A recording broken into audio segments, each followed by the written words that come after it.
one thing about Juanita Bynum is she gonna get that money. He said, if you double it, I'll show you a miracle. He said, the heavens are open in this building.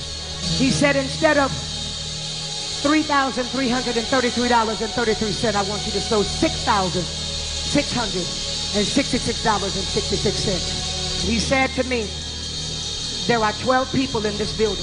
If you sow $1,333.33, I'm going to show you a miracle. But let's talk about it here on All Things Theology. Cue my theme music. All things theology, all things theology. We chop it up properly without an apology. Gotta get that theology to God, hollow be, cause this is how we do it at All Things Theology. Yo, grace and peace. Welcome back to another episode of All Things Theology, where this is your host K-Dub, and today we gotta talk about Juanita Bynum, the grade A hustler. You know, whenever they want a big offering, they're going to bring in the A-team tither, right? They're going to bring in the A-team con woman. But before we get into that, we're going to get right into it. Before we get into the clip you want to just kind of like close your eyes for, we got to have her talk about this sermon, because I listened to this part and I was so confused again. So it's a little lengthy, but I'm going to let you actually listen to a lot of it. She's talking about Joseph and the coat, right? You remember that story? Let's hear it. It skips Isaac, and then it says Jacob is called Israel. And they get to Joseph, and Joseph is not called Israel.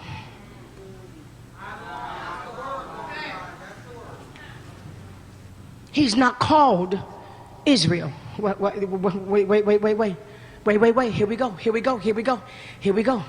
When I tell you this thing cut me open, he said, here we go. He said, he's not called Israel, Sarita, who's a Bible scholar.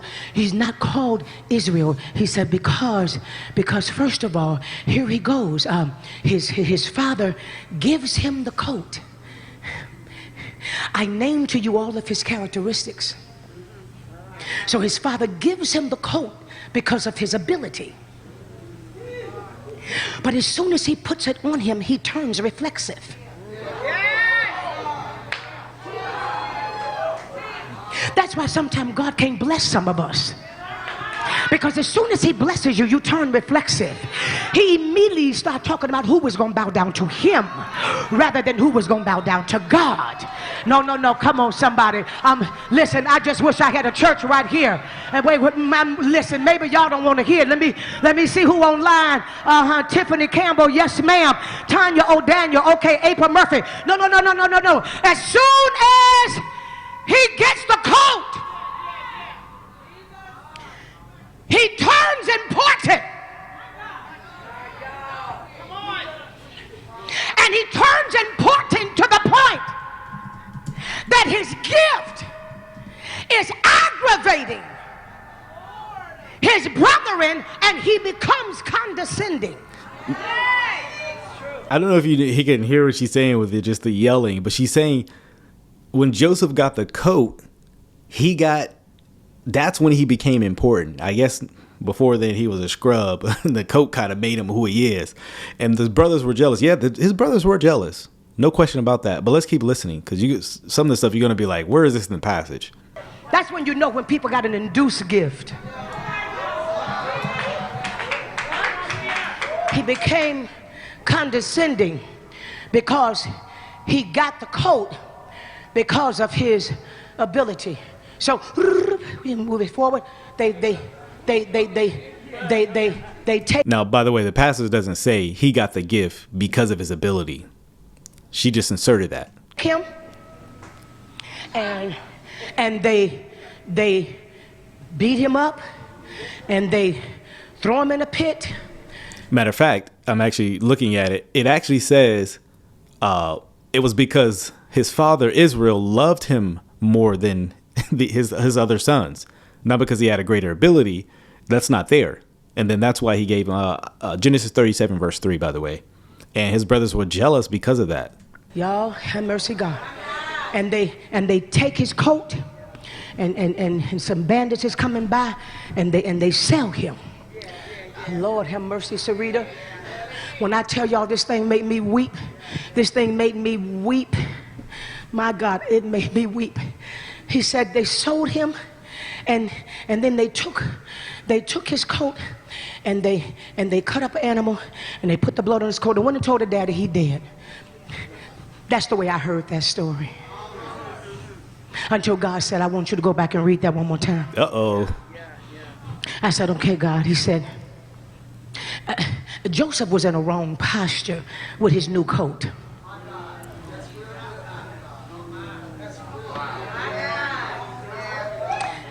And he said, go back and read it again. So I went back, Apostle, and I read again. It said, and they took a goat and they cut the goat up and they put the blood on there. And then the Lord said, I want you to look that up. And I started looking. Sarita, I'm telling you, this thing made me cry. He said, the Levitical priesthood, back then when they wanted to get the sins of the people forgiven, they would use 2 goats. And so God said to me that the minute and see they would cut up 1 goat for the forgiveness of the sin, but they would let the other goat go so that the person can be loosed from what they are going through, from the sin that they've committed. So the Lord said, here we have a goat and a scapegoat.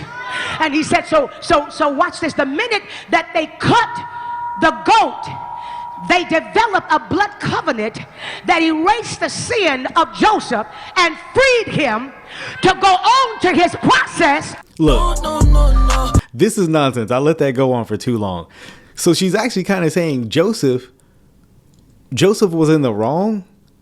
He was in the wrong posture, and his brothers. And it sounds like she's saying, I don't know what the scapegoat has anything to do with this story. As far as the blood, look, she's trying to explain it again. I have my PhD in foolishness, and even I'm kind of confused.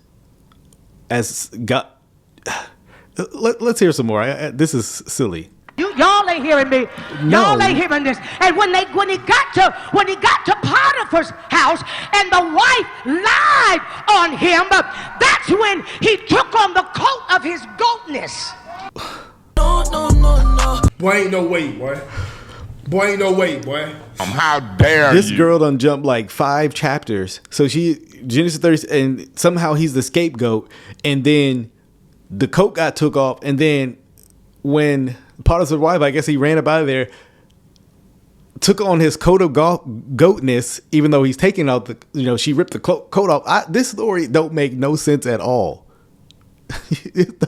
You got to stop doing that. You got to stop doing that. It don't make no. They dipped the robe in blood so that the father would believe that Joseph had died, and he probably not go looking on for him. Matter of fact, that's what they told him. That I mean, what does a goat of coatness have to do with any of this, right? This is madness, but don't worry, she got some more. And he became a scapegoat. Oh, matter of fact, yeah, they told, hey, it is, and he identified it and it says, my son's robe, a fierce animal has devoured him. Joseph, without doubt, torn to pieces, right? And so they made him believe that animal had tore him up, and all that remained was his bloody coat. I don't know what she's going on about the scapegoat and all this. Goat. And a scapegoat is somebody that accepts the penalty of somebody else, and you didn't do nothing wrong. So but didn't she just say Joseph was in a posture? His posture was wrong? This lady's confused. Wait, because we keep saying now. I done saw the commercial. I saw Adrian's little video. Hey, we Goshen ready. We going to Goshen. She said God gave her this, by the way. Here we are, man. Jenny Weaver, hey. Jenny Weaver. We going to Goshen. So somebody saying, well, don't you want to experience that? The Goshen experience. So God said, look, Juanita, there's a recipe to having the Goshen experience. He said, because the first thing you got to do when you lose your old identity, the one that made you think you were somebody. Because see, that coat is gone now. And you back to you.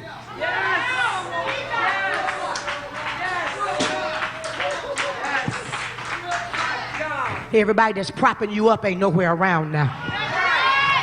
Everybody that think you so wonderful, they ain't nowhere to be found now. Y'all, I'm not hearing nobody. What does any of that have to do with him trying to kill their brother? That had nothing to do with the story of, oh, people were lifting you up and now your coat's gone and nobody wants you. He got stripped from the coat and they tried to kill him. But I'll make an argument from Genesis 42 that God was the one who hindered their plans. But that's another story for another day. But I don't know where she is in the passage. This is so confusing. Everybody that thought you was something. Everybody that told you, go on and preach, climb them keys, and go on, girl. And God, and God. Yeah. All them people.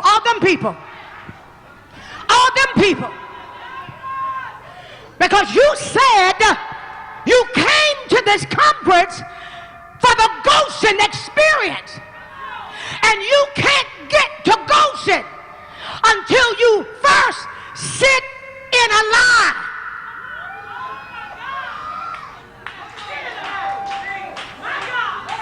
Okay, I'm gonna come over here. Give me some over here. You gotta first sit in a lie and look like a lie. I can't get nobody to talk to me tonight. Y'all ain't gonna talk to me. You gotta sit in the lie, and you gotta shut your mouth, because everybody gotta believe that it's a lie, because that's part of your new coat. So this story is actually about us, right? How dare you? And you gotta put on the old coat on you got taken off, right? And the new coat is not as flashy. People see it as a lie, but it's part of the Goshen process. This is nonsense. This is called perspectivalism. She's just using this passage to preach her, right? Now I know you don't want to go without no sleeves. We got to make the whole coat. All right, so you gotta sit in that lie, and you gotta sit in a low place, and you gotta let everybody think that you're finished. And you got to let everybody think that you'll never get out. Yeah. Oh, I got you, man. I should have bought a Hyundai, but I bought a Kia. I should have bought a Hyundai, but I bought a Kia. I should have bought a Hyundai, but I bought a Kia. I should have bought a Hyundai, but I bought a Kia. I should have bought a Hyundai, but I bought a Kia. Yeah, you got to sit in the lie. Lord have mercy, yes. You gotta sit in it, and Daddy ain't there, and you ain't got your pretty colors of coat, because watch this. What is going on? Why don't you have that coat? And why did God let them take that coat? Because you ain't processed to carry Israel. You're not. And see, I can remember when I came to this woman of God's ministry. I was 20 years old, and back then I was preaching and crowds was coming, and I went to her church and ran a revival, and the revival lasted 3 weeks, and I preached every night, and people were packed all outside. When the revival was over with, they called me in the office the following week, and she said to me, "You a powerful preacher." She said, "The hand of God is on your life." She said, "But we want you to do us a favor." And they said, "Will you come and sit under this ministry?" And I said, "Yes." And they said, "Well, if the answer is yes, then give us your black book, and we want to call all of these pastors and tell them you don't preach no more." And they sat me down for 9 years. No. See, y'all don't want to hear that, because somebody sits you down now and they jealous of you, and they trying to stifle your ministry, and they don't want you to go nowhere, and they this and they. Let me tell you something. Listen. For 9 years they dug in me. For 9 years they birthed me out. For 9 years they found every damnable thing that she said the anointing covered. I had to give up my coat. You don't hear me. I had to give up my preacher's coat and turn into just a beautician. No. How dare you? So you actually see the story is about her. Juanita is Joseph. And I guess they're Joseph brothers. Sisters, I don't. So they sinned against her by making. I'm so confused about this story because it's not actually relatable. Because the brother sinned by taking his coat and trying to kill him. So did they do that? Again, you see, actually, there's some major problems by this analogy she's trying to make. Again, when perspectivalism meets theology, right, it always crashes and falls. But you know why we're here? I hope you have those ovens preheated. Let's get into it. When we just went up in the worship just then, stay there. Stay there.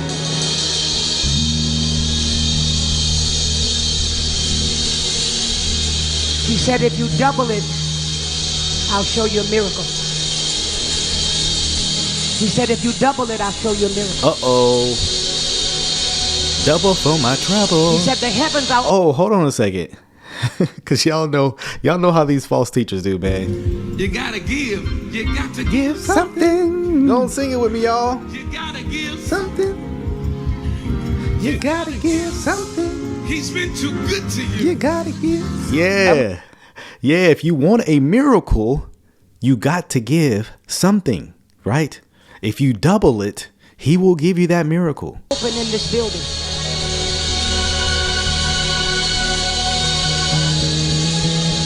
He said, instead of $3,333.33, I want you to sow $6,666.66. No. So, whoa. How dare you? What? I'm tired of church. She is trying to... He'll be coming with the bag when he comes. He'll be coming with the bag when he comes. He'll be coming with the bag. He'll be coming with the bag. He'll be coming with the bag when he comes. So instead of 3,333 cents, going to put that in the chat, and then follow after that. You need to double that, put it times 2, 6,666. Say that 2 times fast, man. You'll be out of your mind. What? Who in their right mind is going to give $6,666? Matter of fact, that's usually what my bread temperature is posted to, right? Y'all know how it is. I got bread in my pocket.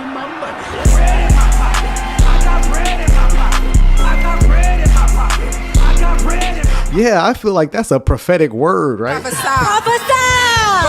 666. I can get you that, man. This lady will clean out your bank account. Literally. She gonna clean it out. She coming for your checking savings, your retirement, your Roth IRA, the children's savings fund. She gonna get it all. She says she want it all. Say, is that all? Is that all? What is going on? It's gonna get she gonna keep begging like an R&B singer. He said, the heavens are open. That ain't the heavens. That's my bank account. It's gone out of my bank account. See, I told you. And I'm not one of these people that say one thing and then get in the back. Yes, you are. Because I came here with money in every bank account. She's like, I'm already rich. And he said to me, there are 12 people in this building that tonight.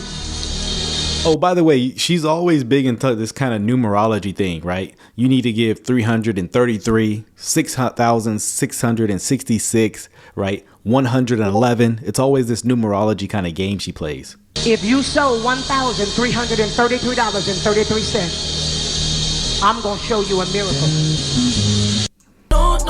So if 12 people give, hold on, quick math. We got to do the math. 12 times 1,333, 15,996. You got to round that up. That's a nice 16,000. So if they give nearly $16,000, 12 people between them, God's going to give them a miracle. So you're literally paying for a miracle. My goodness. So I ask you, what is my motive for saying that? Greed. Give me 12 envelopes right now. He said 12 people. Run up here right now. Quickly. He said, if you sow it tonight. Oh my goodness. People are actually doing it. People are doing it.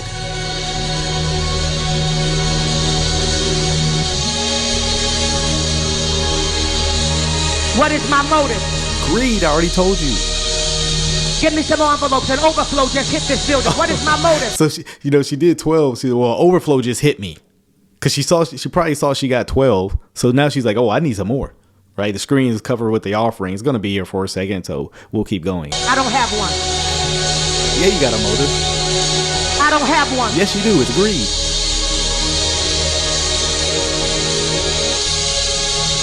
If you sow $1,333.33, he showed me during a time of consecration that the number 3 was a 3 of activation. Father, Son, and Holy Spirit, morning, noon, and night, breakfast, lunch, and dinner. So now she... oh my goodness. So now you're giving a Trinitarian offering. So they, all because it comes in threes. Now she just saw 3 good things: breakfast, lunch, and dinner. I'm sure if I thought hard enough, I could think of 3 bad things that run together, right? Curly Mo Larry. Like, what does that mean? Like, what does that have to do with anything? What does that have to do with you giving $1,000 333 cents and then 6,666 based on 3,333? I mean, this lady's just throwing out these numbers. The number 3, and my workers can tell you, I don't care where I am. If I happen to look at the clock and the clock said 333, I stop where I am, don't I? And I lift my hands up and I said, everything that you promised, let it be activated now. Because you're a mysticist. And everybody in this room, yeah, he said there are people in this room. You need to sow $333.33. Run up here right now. Right now. What is my motive? I don't have one. Hold on. How many people did she say? Because she's already hit him with 1,333. 12 people. 33 cents. Run up. Hold on. Let me go back because we're going to get the total cash of this. Yeah, he said there are people in this room. Oh, just people. You need to sow $333.33. Run up here right now. Right now. You need to. So, it being a free offering, not under compulsion. Yeah, when you put a need to give an exact amount, yeah, you put compulsion all over the offering, right? Oh. What is my motive? I don't have one. Greed. We told you. I don't have one. It runs in 3. Greed. I've given the biggest seed tonight. I don't have a motive.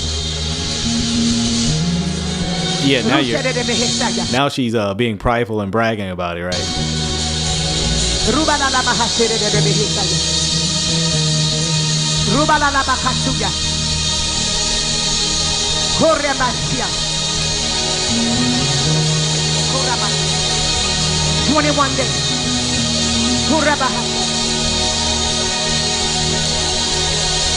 Everybody that's remaining, he said, so $33.33, come now. So I ain't gonna, she's like, I ain't forget about y'all sitting down. Let's just say that was 10 people that walked up there. I think it was more. Let's say it was 10 people that she told us, hey, give you $333. So that's, hey, look, we got to add this up. That's 3,330. We're going to add that up. But don't worry. The rest of y'all just need to give, what'd she say, 33? Come now. He said the heavens are open. The heavens are open. You watching by internet. Obey God. So you guys watching, you ain't out of this either. My goodness, she getting everybody in. You already know your grave. I don't have a motive. Yes, you do. But I'm telling you that God getting ready to do it for you. Because you have decided while watching tonight that God, I'm going to do it for your people. Whatever you bless me with, I'm going to bless your people. Whatever you give me, I'm going to give to people. let's just say 20 people giving the 330. I think it's more than that coming, unfortunately. That's 660. So we're going to add that to the list. Whatever door you open for me, I'm going to help get that door open for people. I don't have a motive. There you do. I don't have a motive. I waited for this day. I bet you did. I prayed for this day. I bet you did. I lived for this day. I bet you did. I knew it was coming. I bet you did. I knew it was coming. Oh yeah, I know you did. I knew it was coming. When I would be able to preach for free, I knew it was coming. I knew I was gonna scam y'all.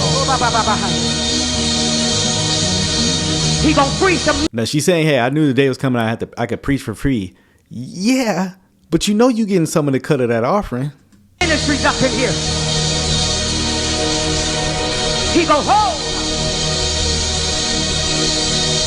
He said, from tonight on, let your giving be in threes. If God leads you to sow something to somebody, let it be in threes. She says, from now on, she says, God said this. From now on, let your giving be in threes.